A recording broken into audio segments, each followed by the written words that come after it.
Mike's Daily Podcast. Hi, let's start off by saying happy Friday.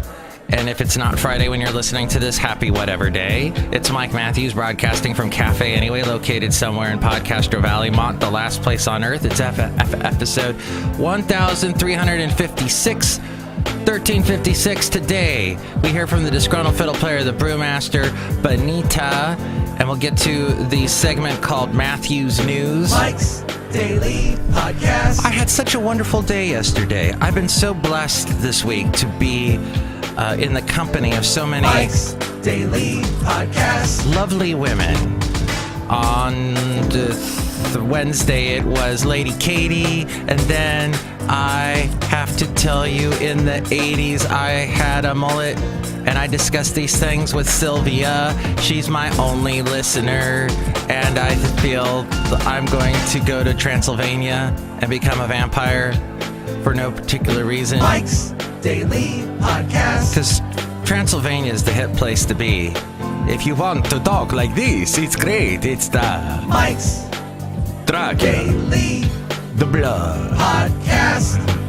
Well, hey. Yeah! Who was I talking to? There was a huge Vampire Diaries fan. Oh, Nick's fiance. She was like, Mike, I like the Vampire Diaries. I visited with Nick and his fiance and their roommate, Jan. Not to be confused with when people listen to the radio show that I produce, where I am not the host, because I would be an exciting host. But the people that I'm sure are listening to this other guy's show, because it's all money and numbers, and he never talks about Kathy Griffin. He should talk about Kathy Griffin. Oh my gosh, look who just walked in. Oh my gosh. If you're a whiny white man, we should do the whiny white man wine list. But someone walks in. Wine. Well, I like The whiny white man wine list. I cannot believe on the whiny white man wine list how they are just whining about Kathy Griffin. For the love of God, she's a comedian. Comedians are scary. Safe comedy sucks. Safe comedy sucks.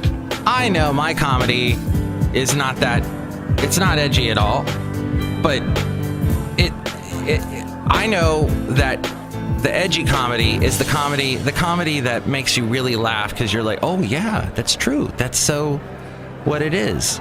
And that thus I am not a comedian, but... And here's today's podcast picture. I am a photographer, and I took this lovely picture of the wonderful town of Laughville. I forgot what my picture is. Oh yeah, it's me again. This show is about me, and it always has been, and it's me with Basil the Boxer. Again. He's been in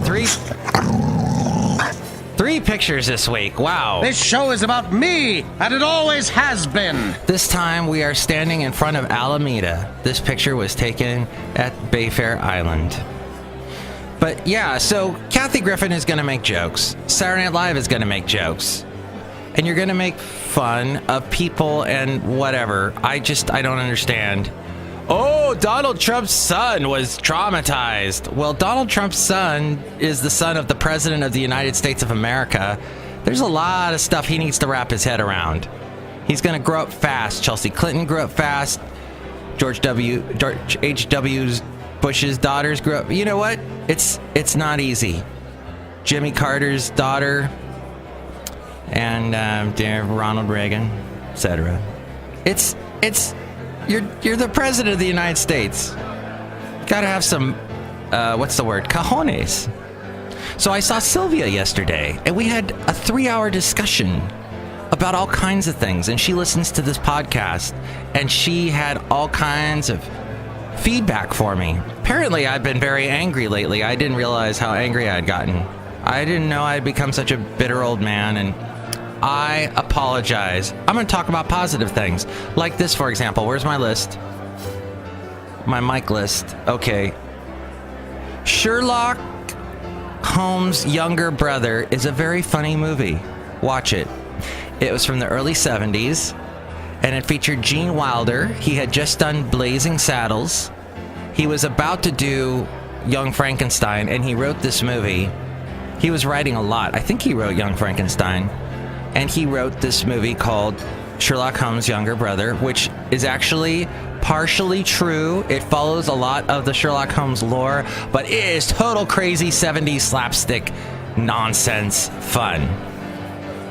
Marty Feldman is in it, and Dom DeLuise. And he plays this over-the-top Italian opera singer. Oh! And it's free on YouTube to watch. The whole movie is up. So watch it and laugh. And that was my positive thought for today. I hope you enjoyed it. Mike's positive thought. One more time. Mike's positive thought.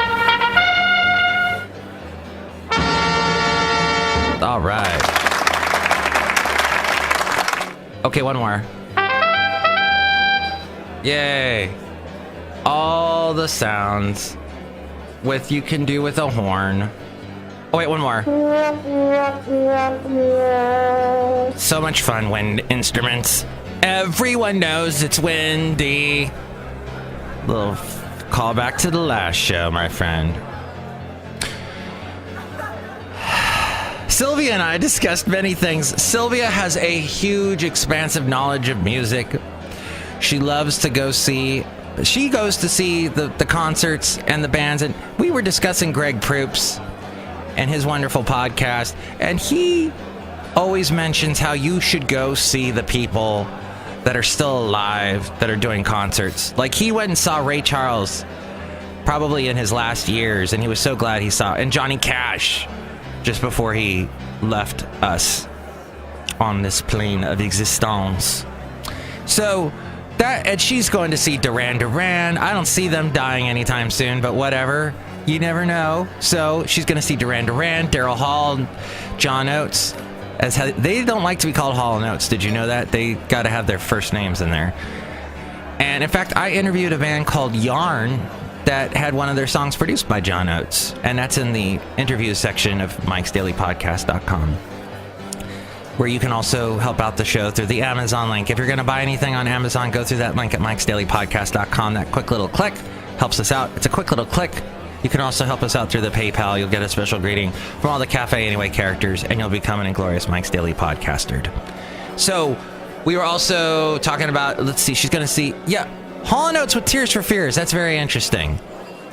But it makes sense because both from the 80s, and Tears for Fears is two guys that made all the music, Kurt Smith and Roland Orzabal. So it makes a lot of sense. It's sort of the Hall & Oates, Curtis Smith and Roland Orzabal.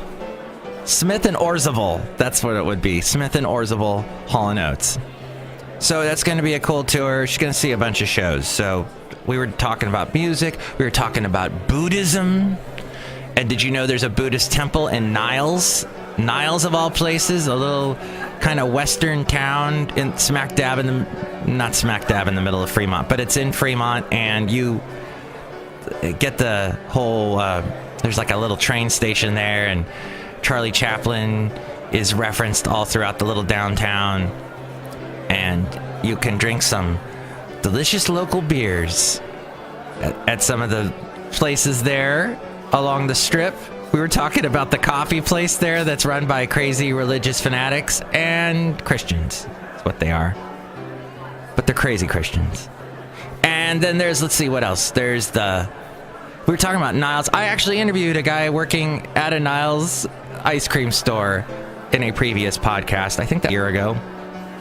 So Sylvia and I discussing the Buddhist temple there and how she found Buddhism. And we talked about just so many, and my thing where I'm trying to find a woman. Well, I don't know if that's why I'm not dating, is because I'm just not going out there and saying I must date. I like meeting with friends and talking with people, and that's what I'm happy with doing, and walking my dog. The wonderful Basil the Boxer, who he is going to say something once again right now. In fact, Basil the Boxer was there with Sylvia and I as we spoke. And Leilani, mustn't forget Leilani.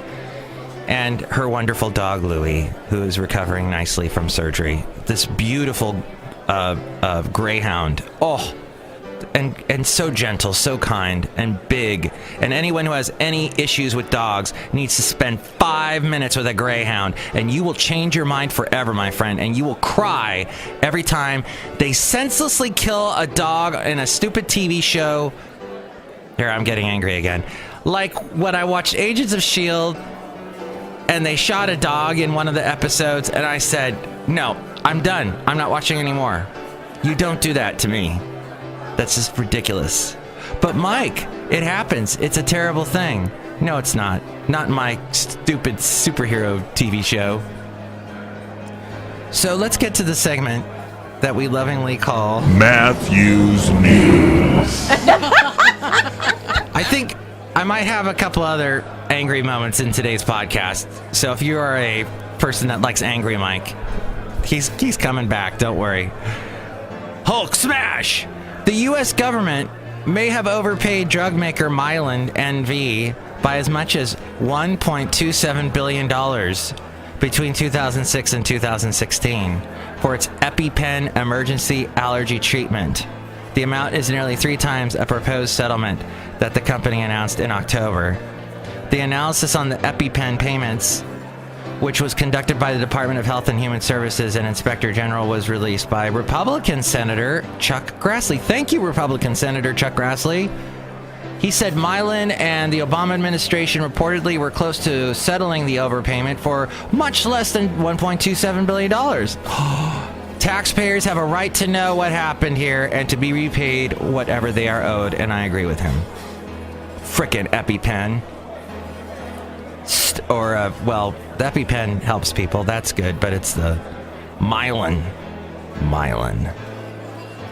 President Donald Trump's administration asked the U.S. Supreme Court to immediately reinstall my stalled travel ban. Put it back in. Put it back in now. Thank you. You haven't put it in yet. So he is... I'm looking for a great Trump sound effect that I could drop. Oh, here. I'm really rich. Well, no, what's the other one? Oh, darn. This one? Washington's made things worse. Oh, well, so Obama was explaining himself. Oh, yeah, Trump talking about himself. He's a showboat. He's a grandstander. The request puts a Trump initiative before the Supreme Court for the first time. This whole thing, and brings the 9 justices into a national drama. Now they're pulled into it because now we got 9 again, and now we will break it down. Break it down. The whole thing about, is Trump targeting Muslims and abusing his authority? The case will give the first indications of how Chief Justice John Roberts' court will approach one of the most controversial presidents in the nation's history. Who wrote this? Bloomberg. Okay. He is the most controversial one. I don't know. I'm not a historian, but, I know we've had some crazy presidents in the past. I wasn't alive. Well, I was alive for Nixon, but threats against President Trump for his first 6 months in office are tracking about 6 to 8 per day. That's it? Wow. According to the Secret Service. It's about the same number of threats made against former President Obama and George H.W. Bush. They include emails, social media postings, and someone reporting a suspicious statement. All threats against a president or a protectee are investigated by the Secret Service. Many individuals later walk back their threatening statements, or the threats are found to lack serious intent. Others are referred to the U.S. Attorney General. One high-profile incident expected to be investigated is the whole Kathy Griffin. Oh, here we go. Showing her holding a beheaded facsimile of Mr. Trump's head. Look, Kathy Griffin, I don't understand. No one even talked about her forever. She just hosted the New Year's Eve show. She was just sort of one of these superfluous comedians like Rip Taylor. Does anyone remember Rip Taylor? Is he still alive? Someone just off to the side, whatever. So she thought no one was watching her. No one cared about her. So she went and did this extreme thing. Would I have done it? No.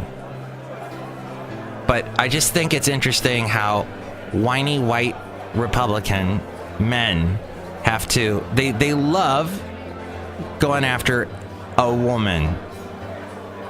Was this a male comedian? No, they wouldn't have cared.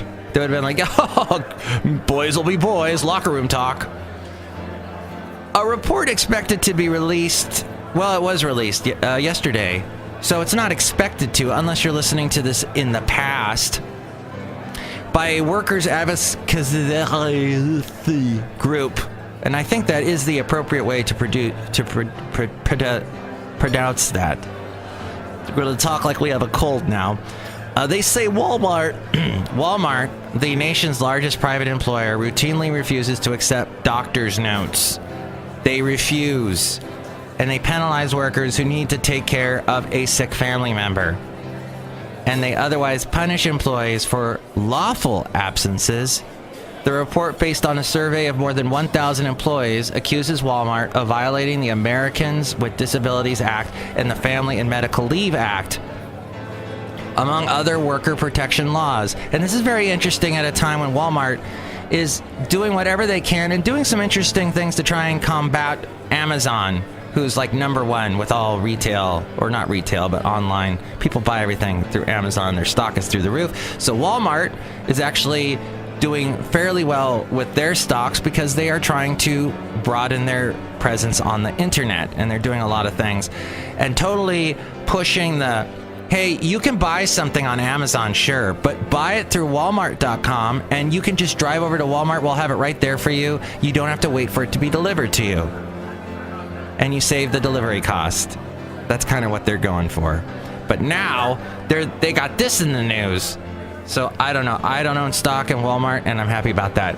Chloe Grace Moretz, who you know from that, we were talking about vampires earlier in this. She was in the Let the Right One In movie, I think it was what it was called. Oh, thanks again to Haley for telling me through the text at 336MM Daily. That's where you can call or text me, 336MM Daily, that I got the song wrong. Because the World is Round, because, I think is what it's called, not on Sgt. Pepper's Lonely Hearts Club Band. But it was in the movie. Alice Cooper did sing it, but it was not. It was not on the album, so the movie got it wrong. The one with the Bee Gees and Peter Frampton and Aerosmith. It is actually from Abbey Road. Thank you for correcting me. Haley, who is in his early 20s, knows more about the Beatles than I do, and I'm ancient. I'm justified, and I'm ancient, and I'm KLF. So Chloe is apologizing for the marketing campaign for the upcoming movie Red Shoes, which has been accused of body shaming. It was announced earlier this month that Moretz would voice a character in Red Shoes and the Seven Dwarfs, a new take on Snow White. This version, the dwarves are actually cursed princesses who must kiss the most beautiful princess to break the curse, while Snow White learns to accept herself.